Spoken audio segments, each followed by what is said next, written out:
Jeff, if you were thinking that President Trump and the Democrats might be close to an agreement on the government shutdown and the border wall, well, no, not at all. Democrats called on President Trump to stop holding the government hostage to his border wall fiasco, and President Trump implied that the Democrats were holding the border wall hostage by withholding funding. There is a growing humanitarian and security crisis at our southern border. Speaking from the Oval Office, President Trump Tuesday night defended his hardline appeal for a border wall, attempting to rally public support and blaming Democrats for the government shutdown.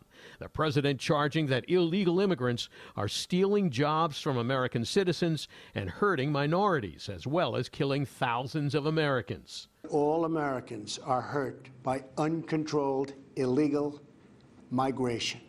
It strains public resources and drives down jobs and wages. Among those hardest hit are African Americans and Hispanic Americans. But the New York Times reports, despite the president's dire warnings, illegal border crossings by immigrants have been declining for 2 decades. And most of the heroin and other drugs the president says are being smuggled across the southern border, the fact of the matter is more of the drugs are actually coming through legal ports of entry, not across the border. And the State Department recently concluded there is no credible evidence that terrorist groups are infiltrating the U.S. by crossing over at the border with Mexico. And Mr. Trump, as we mentioned, is blaming the Democrats for what he calls the current crisis. The federal government remains shut down for one reason, and one reason only, because Democrats will not fund border security. President Trump must stop holding the American people hostage, must stop manufacturing a crisis, and must reopen the government. We don't govern by temper tantrum. No president should pound the table and demand he gets his way, or else the government shuts down.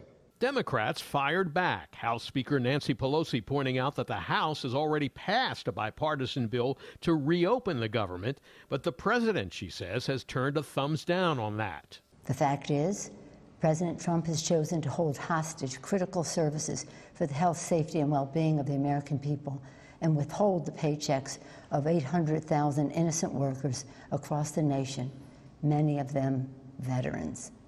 He promised to keep government shut down for months or years, no matter whom it hurts. That's just plain wrong. Nonetheless, President Trump continues to fire up his base, urging them to put pressure on Congress to pass the funding to build the border wall. How much more American blood must we shed before Congress does its job? Now, the president called the issues here a choice between right and wrong and between justice and injustice. And he urged every citizen to call their congressional representatives and senators and demand that they secure the border. Translation, build the wall. Jeff, back to you. Okay, Dave.